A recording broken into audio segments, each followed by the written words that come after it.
and the Year of the Nurse and Midwife. And here I can see him. Thank you for taking the time out from your busy work to join us this evening. Before I give a little biography, I'd just like to set the ground rules. Howard has asked to speak for 15 minutes and then open it up to questions and answers afterwards. So that's going to be quite exciting shortly. So I just put my glasses on, otherwise, and I will read out what I have managed from the biography. So Howard was appointed the Chief Executive Officer of the International Council of Nurses in February of 2019. Under his leadership, the ICN is seeking to maximise the opportunities presented by the year 2020 International Year of the Nurse and Midwife and build on its legacy.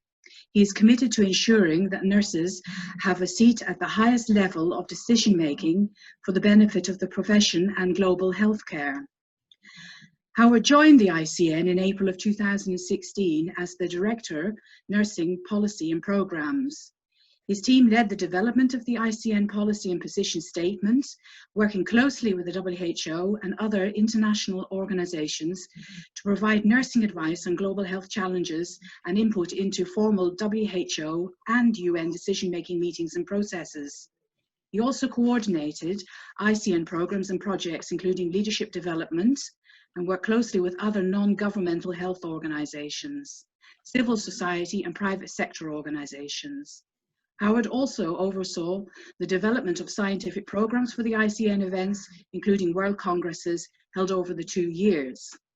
In December 2019, the Royal College of Surgeons in Ireland appointed Howard as Fellow of the Faculty of Nursing and Midwifery. This fellowship, without examination, is granted in the exceptional circumstances to nurses who have rendered outstanding service to the profession. So, just a very small background further, Howard qualified as a registered nurse in 1988 and held a variety of nursing posts in England and the United States and worked for the New Zealand Nursing Organisation. He studied social policy at Cardiff University and industrial relations at Warwick University, and then worked as a personal and organisational change manager in the National Health Service in the UK. For 10 years, Howard was Head of Policy and International Affairs at the Royal College of Nursing in the UK. His department worked with a wide variety of stakeholders on the development and implementation of nursing and health policy both in the UK and overseas. He worked closely with a variety of nursing departments and Westminster parliamentarians on many policies and legislative issues. He has also led and supported many national campaigns as was frequently the RCN spokesperson in the range of media. In 2015, he was named in the Health Service Journal Top 100 Clinical Leadership list. Howard has also served as an elected local government council in England and for 5 years was the cabinet member with lead responsibility for corporate and customer services. During this time, he has also worked on several public health, community development, safety and well-being initiatives. And after that, I am going to hand over to Howard. Thank you, Marie-Louise. Good afternoon, everyone. It's a pleasure to be with you. Thank you, Sigma, for the invitation and for the event. I can see it's been a hugely powerful program. Thank you to your collaborators in Coimbra, in Lisbon as well. Greetings from the ICN President, Annette Kennedy, and the board of ICN as well. I've been asked to give a few thoughts and reflections on a call to action, COVID and Year of the Nurse. I haven't got a presentation, but I want to give you a few thoughts and a few reflections. As Marie-Louise says, we've got a little bit of time for some discussion. I'd be very happy to do that. Year of the Nurse and Midwife not turning out to be quite what we planned.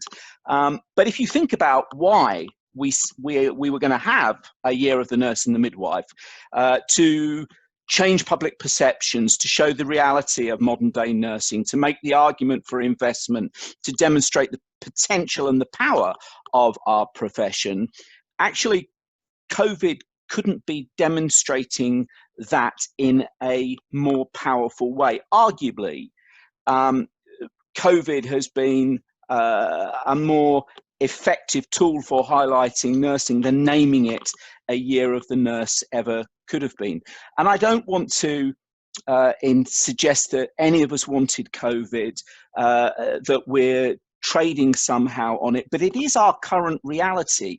And my contention is it is a massive platform, opportunity, and moment for us to build a different future, and for nurses to be architects of that, not others. So that's the case that I'm gonna make. But I start from a place of two very strong and two very different narratives. The narrative which perhaps many of us are most familiar with is that of the recognition, the applause, the accolades that the profession is getting. The demonstrations in the media, not just of nurses' care and compassion, but its bravery, its technical skill and its ability. Nursing leadership around the world, we are seeing nursing leaders and nursing associations being profiled and highlighted like never before. We are clearly seeing the link made between our health and our economic prosperity and well-being. Many of us have made these arguments for years about health is an investment, not a cost, but the world is getting that now, and we are seeing how nursing is, yes, about care and compassion, but it saves lives as well. But there is another narrative, and it's an equally strong and powerful narrative. We went into this pandemic, global pandemic, 6 million nurses short, 20% down on the global nursing workforce. We have seen the shortage of PPE, the risks that that's put nursing staff at, and I'll say a little bit more about that. We've seen the physical and the mental health exhaustion that people are under. We have seen increasingly alarming and outrageous and abhorrent attacks on nurses. We have seen examples of pay and hardship persist as well. I don't think that narrative bodes well in terms of what we need to do to attract people into the profession in the future. There are those two narratives. What we need to do is to create a new narrative. And I want to say a few things about why I'm going to be an optimist about this. I think we need to acknowledge the two different narratives, but to take control of the new narrative that we want to build and be optimistic. At the start of the year, I spent the 1st of January doing a lot of media talking about the year of the nurse and the midwives and welcoming the year. Got back to the office in Geneva, and immediately we had to flip all of the ICN work to focus on coronavirus. All of this work is available on our website. There's a portal through the front page, and I'd encourage you to look at it. But we put together very, very quickly a call to action about what needed to happen in relation to the response to coronavirus, a 12-point action plan. We've worked very closely with WHO on IPC, on mental health, on workers' rights. We have been running regular webinars. One of the advantages and powers of an international body and community of nursing, we've followed the pandemic around the world. We've taken the learning and the experience from Asia to Europe, sadly to Latin America now as well. Fantastic learning, which I think has been from all of them, but also I think that people haven't also paid enough attention to the situation in Africa, and that they are in a better position as a region than many would have expected, and there's some very good reasons for all that. The webinars are available on our on our website. We have seen very, very clearly how nursing practice has run like a golden thread into policy making. We have become much more closer with our global associations, and I've said we've seen them take on some incredible leadership roles right the way around the world. But there have been some issues that we have needed to call out very strongly, and I think that ICN, I think not in its recent history, has been as vocal in terms of issues of real concern to us. One of those clearly was the lack of supply of personal protective equipment, but we quickly realized and could see how that was related in the work that we were doing to increasing infection rates amongst healthcare workers and the deaths of nurses. Nobody is collecting this information in a standardized and a systematic way, and we called for that to happen, and it didn't happen. So we started to collect the information ourselves. We've been putting that out regularly over the last couple of months. Our most recent update, we were highlighting infection rates amongst healthcare workers in some countries of more than 20%. Tragically, the last time we did an update, there were more than 400 nurses who had died around the world. We will be doing our next update on this next week. But the scandal, and I call it a scandal, and we've called it a scandal publicly, is that the data isn't being collected in a standardized and systematic way. It's not data for data's sake. It's data that would add to our learning to improve infection prevention and control, and ultimately protect our workforce and save lives as well. That has been it's been a challenge to be in the spotlight on some of those issues.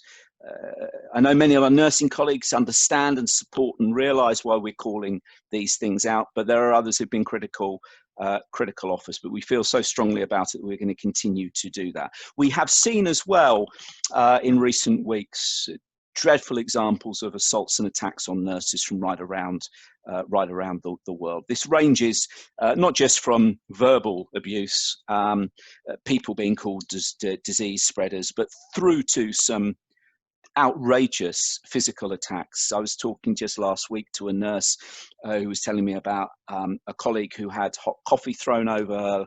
She'd had chlorine thrown at her as well. Other issues in terms of nurses being evicted from their accommodation because of the fear that the public that the public have.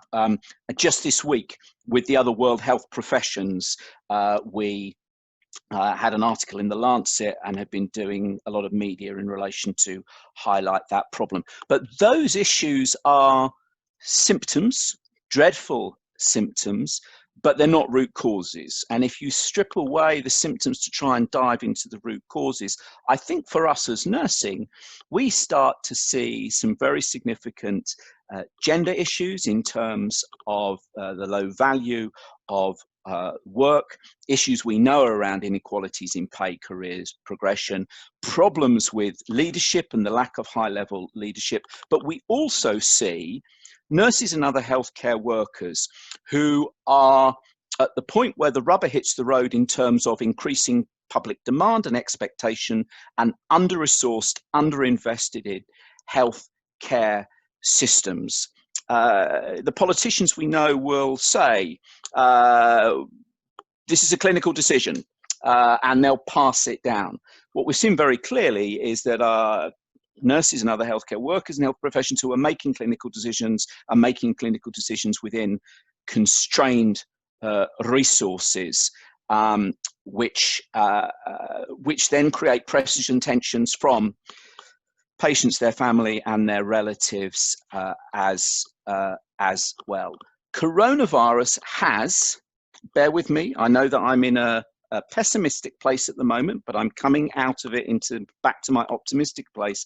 But I think you need to understand the pessimism to lead you to the optimism. It's exposed the fragility of our health systems right around the world. I followed somebody on an interview recently, I can't remember, in Europe, who was talking about the fact that they were in the process of establishing a PPE stockpile. And as the interview went on, it became clear that this was a stockpile that had no stock in it. It was a very powerful example of lack of preparedness. We've all been very familiar with the talk of our health systems, having resilient health systems, having integrated healthcare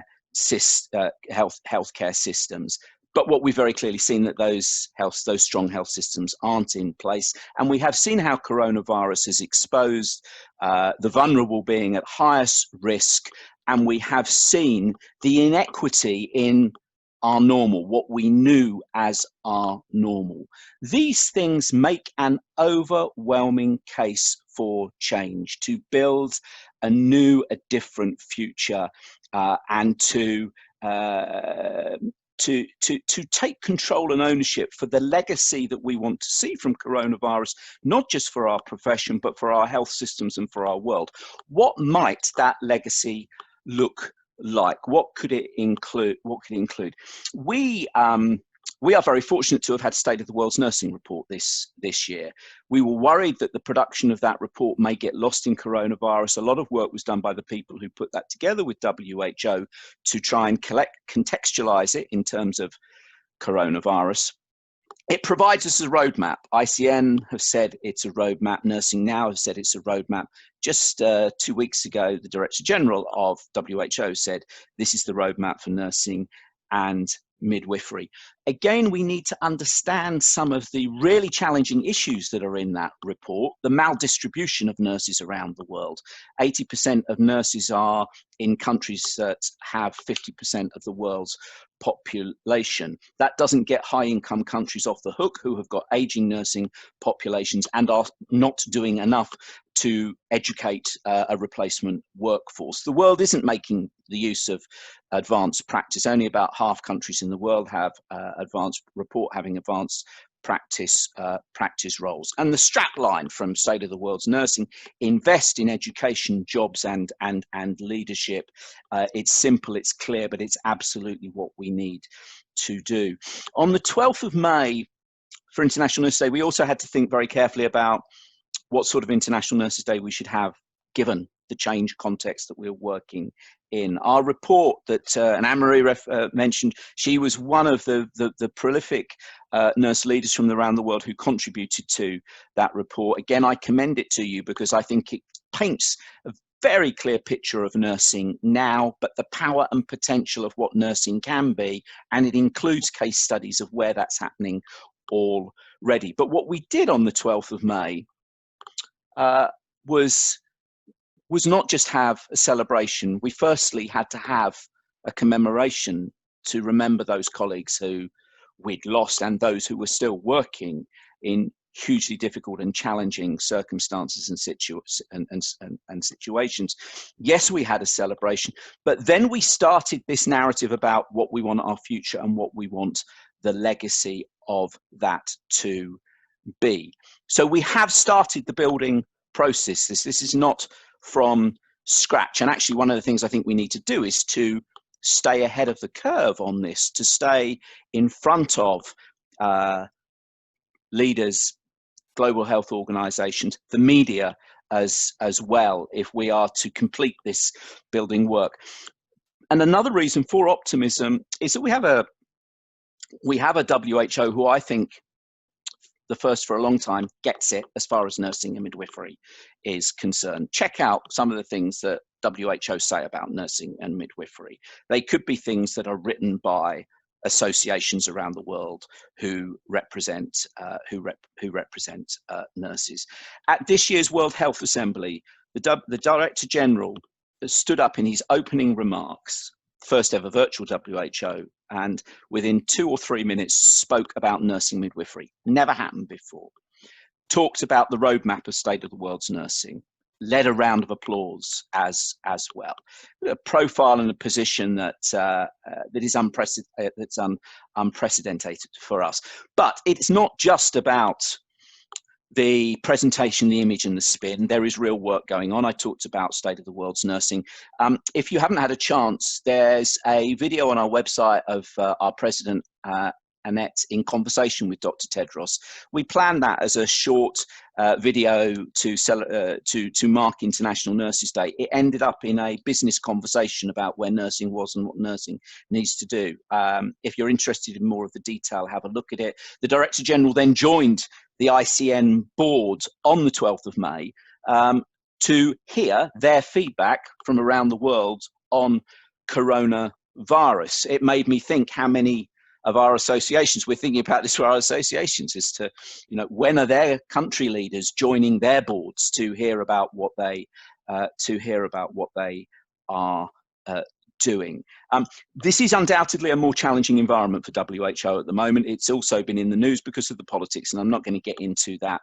I'm not going to get into all of that now, but I think what we see in relation to nursing midwifery in Geneva and globally is starting to seep through into regions as well. And for those of you who are really interested in some of the detail of this, we had the triad meetings coming up in just a couple of weeks, and the agenda looks really exciting in terms of thinking about the COVID experience, the evidence, the data that we've got, and what we want our future to be. A lot of the detail of the things that I'm flagging to you will be worked through more in the next couple of weeks during those triad meetings. So I'm an optimistic about it.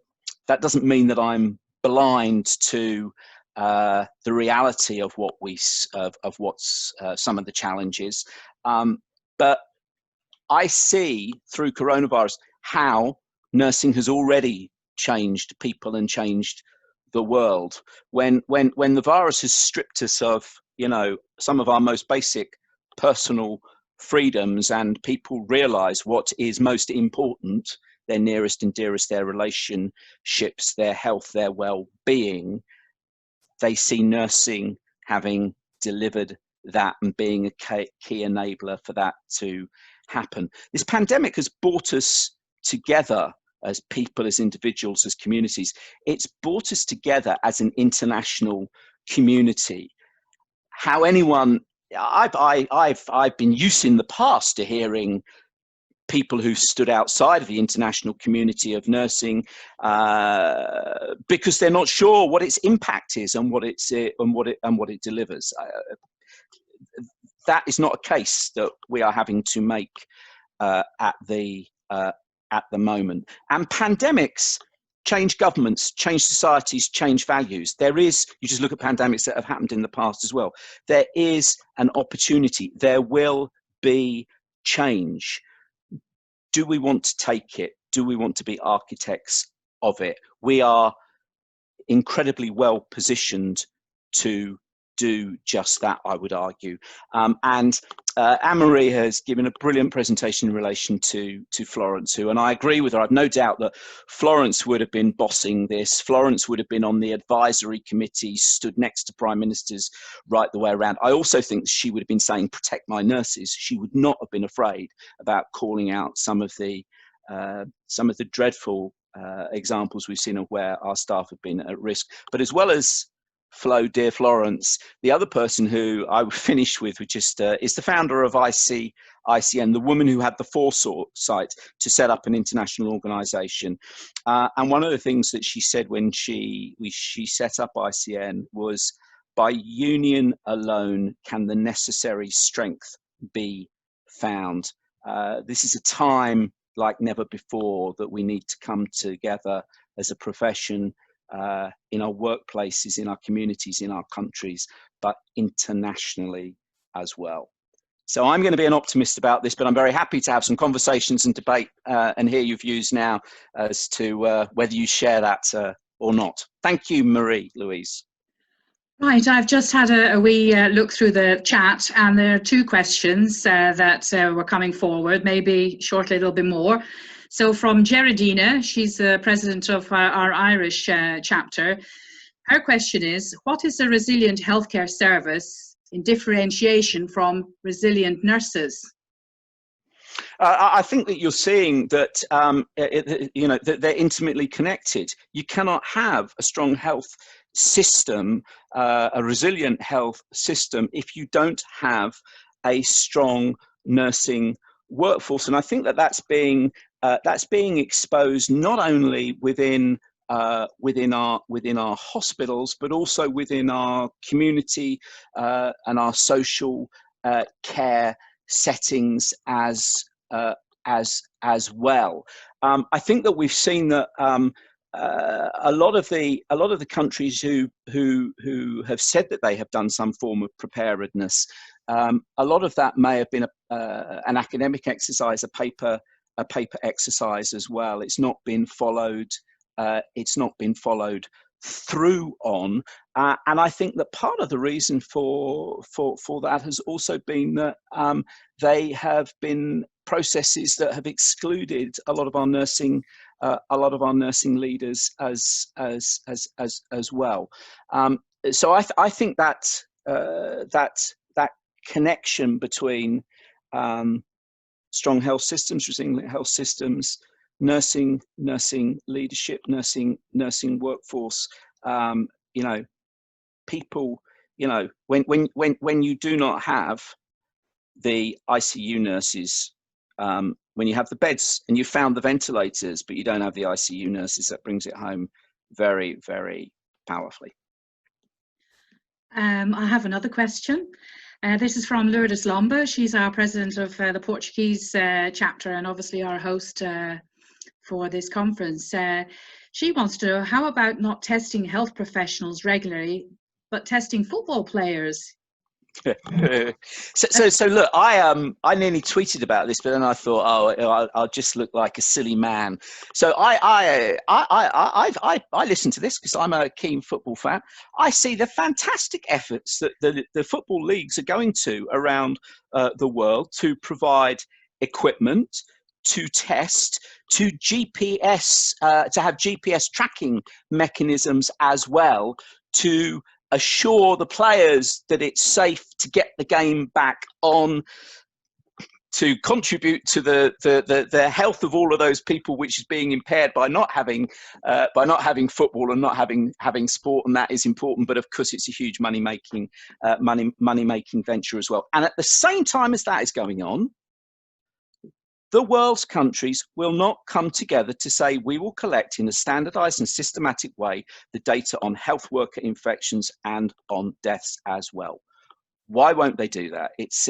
And that's why we're calling that out. And why won't they do that? I think that whilst I've said clearly that the data will help in terms of prevention and protection, we all know that the data, Florence did this, didn't she, very effectively as well, raises questions, and questions of why did this happen, who's accountable, what decisions were or weren't made in the past as well. And I suspect some may be nervous and anxious about that.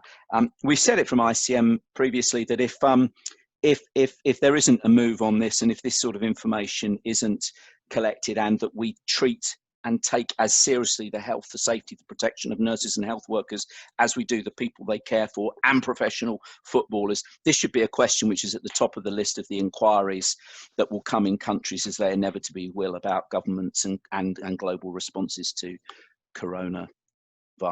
I didn't expect to get a question on football.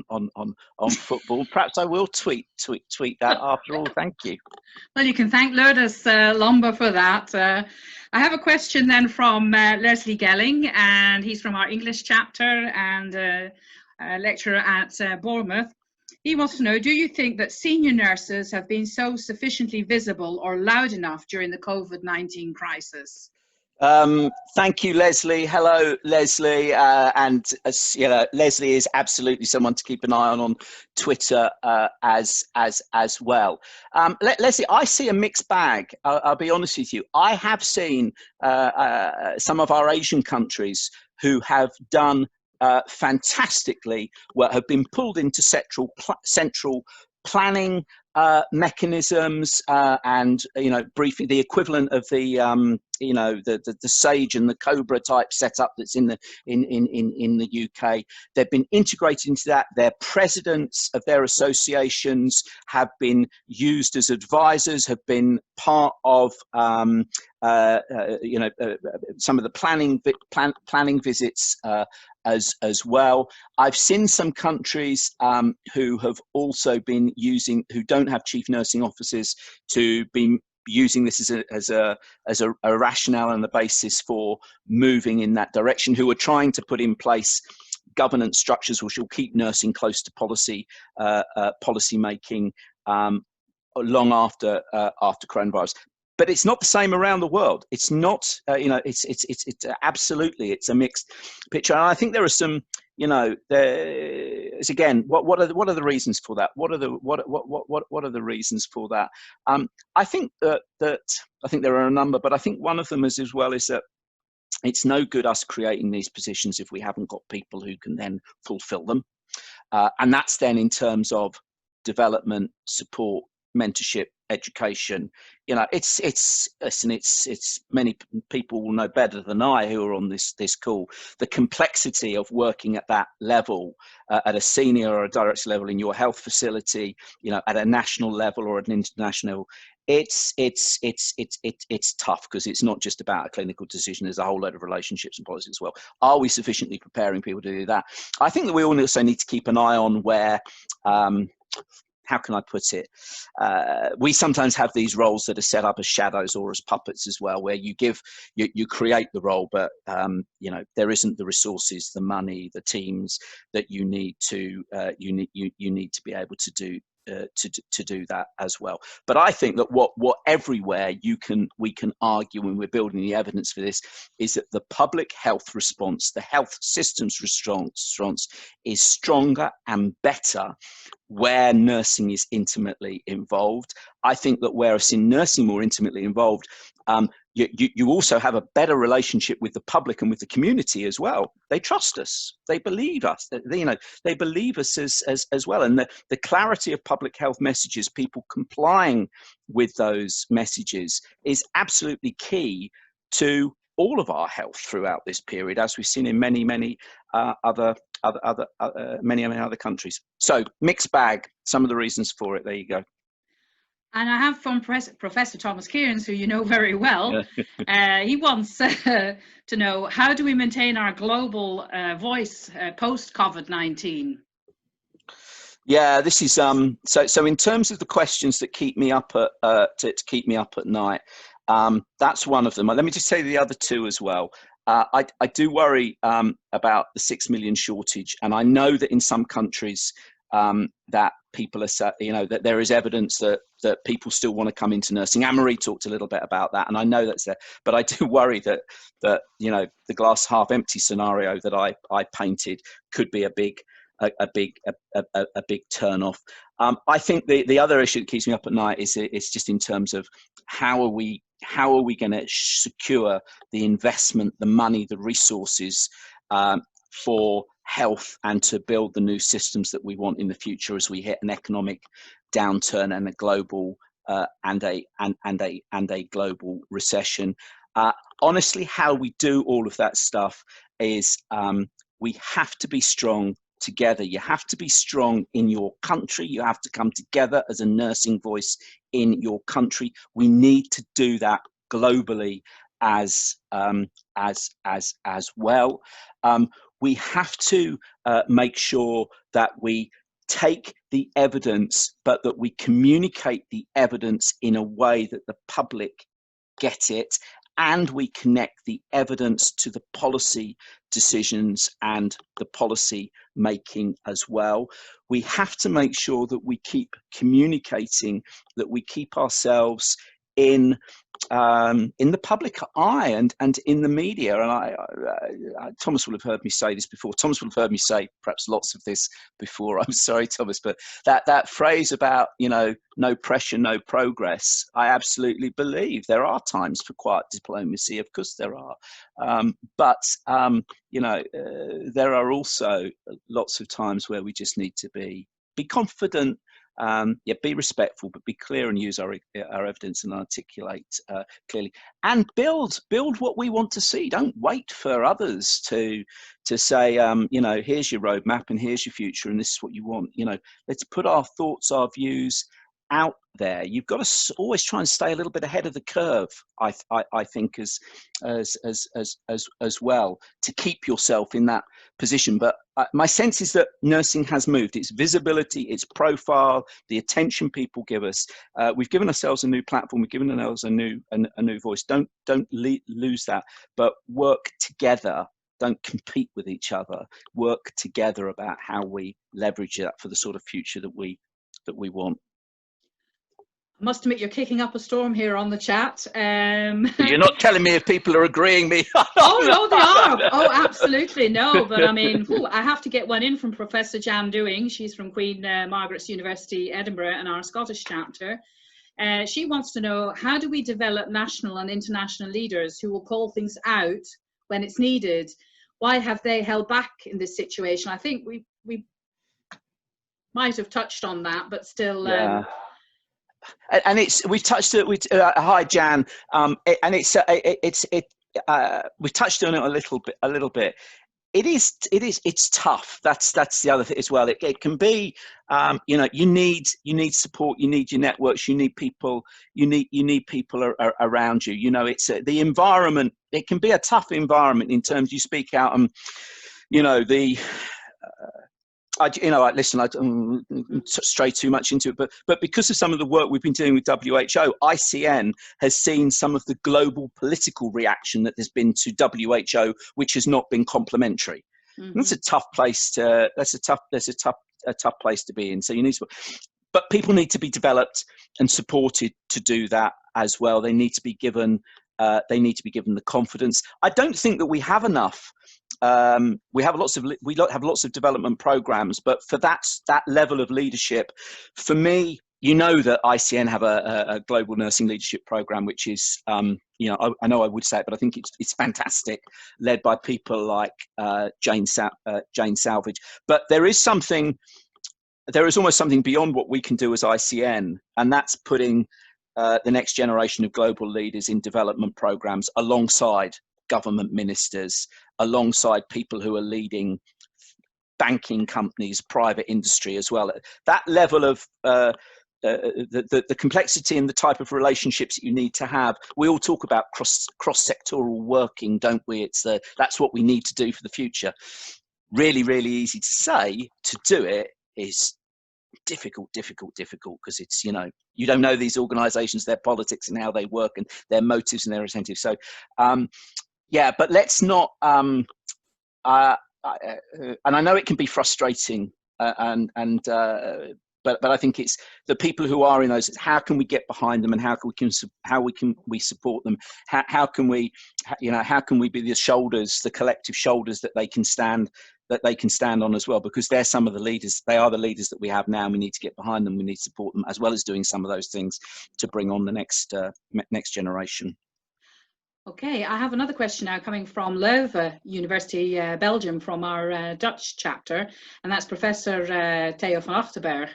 And he's popped down, quite a few unions across Europe lobby for bonuses for nurses now. How do you think we should prevent that this is all about the money and nothing else? Yeah. So firstly, I do think that the money is important. And actually, some of what I've seen happen in Europe in terms of pay and bonuses is important, and it's a region where I've seen more of that than in some other regions. Just as an example, was talking to a situation in Latin America where a nurse had been forced to go to work in a COVID environment without PPE, and you know, you're having a discussion around, actually, is this an issue that should be criminally investigated? So there is, sorry, I'll stray slightly away from the pay issue, but I am worried about the pay issue, not just because of the competitiveness, the fairness as well, but also if we go into an economic downturn, I'm also worried that the situation could get even worse. But listen, he's absolutely right.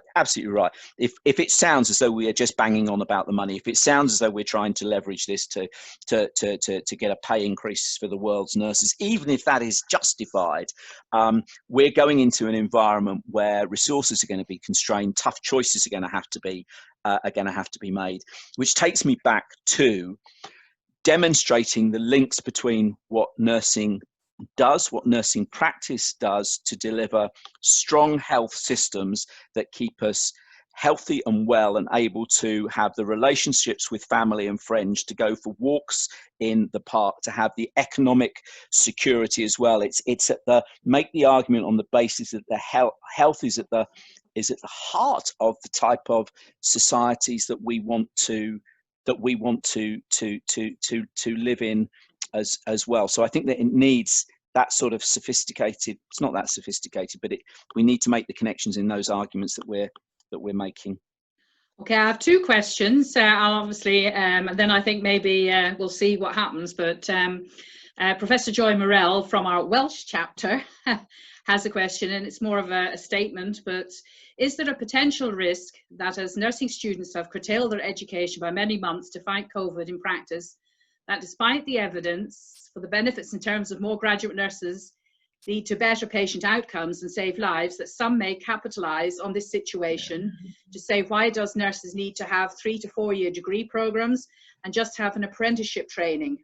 Yeah, I think it's, listen, as someone you heard, as someone who did their first degree in Wales, I'm not surprised that there is such a pithy and succinct point that's being made, because I think it is a risk that we need to be very, very mindful and cognizant of. When I talk about a 6 million shortage of nurses globally, or if I talk about big numbers in certain countries where there is a shortage, the risk is that some politicians or political leaders recognise that that's a problem, and are then looking for a quick fix solution to it. And if you're looking for a quick fix solutions, those sorts of examples which have been raised could catch the eye of political leaders. The other one is migration of and mobility of nurses from around the world. I think that's going to come back as a more significant issue. It's never gone away, but I think it's going to return as a significant issue, because when you see the short-term importance of having more nurses, but that your production line is going to take 3 or 5 years, people are going to look to other solutions, and that is why I think the evidence in terms of quality, safety, outcomes, and the fantastic work that Anne-Marie, Linda, Jane Ball, the others have done on that, we need to keep pushing that and keep it at the front of the minds of the policy and political process. But again, this is about how you then position that and you use that evidence so it gets maximum traction. It could sound as though we're just using that evidence out of our professional self-interest. It's a nursing argument. It's a nursing issue about what we want to do. And one of the things we've been trying to do at ICN in the last 2 or 3 years is to put nurse staffing into the patient safety agenda. And I know other places have done this as well, but make it a patient safety issue. And we've been reasonably successful in terms of globally getting nursing through nurse staffing positioned as a safety issue. Now, I have just one last question from Catherine Buckley, who is in Ireland, and this is her particular nursing area. She wants to know, has the voice of gerontological nursing working in long-term care been totally lost or ignored in this pandemic? And what can we do to be heard as advocates for elderly people?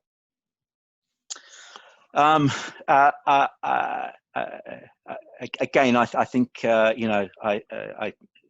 I think it's a really significant issue, because I don't think it's been loud. I don't think it's been loud enough around the world, and the impact of COVID on elderly population in care homes, aged care facilities.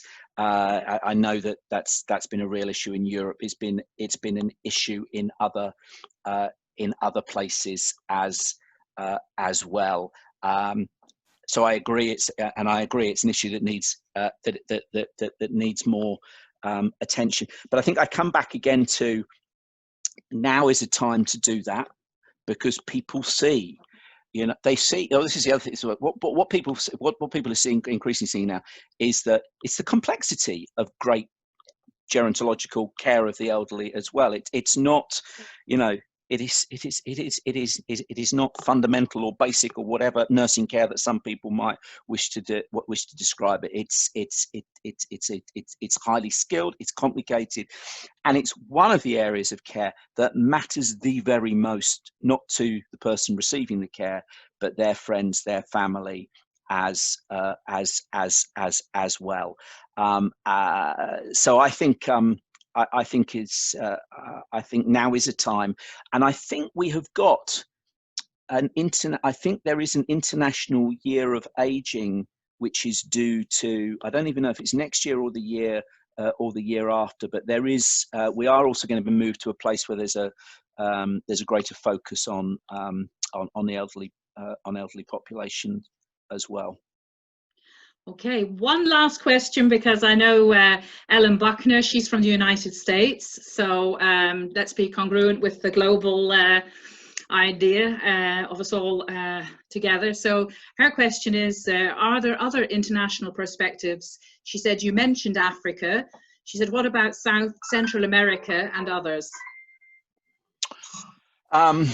Yeah, look. As I said, the webinars that we've done are, they're available on the website. There was, in terms of Africa, and a lot of other people have spoken very eloquently about this as well. But their experience with Ebola and Asia's experience with SARS, I think, has, that they learned from that, and you saw that in their responses to COVID. So the speed of the Asian response and the focus on testing and tracking and tracing people as well.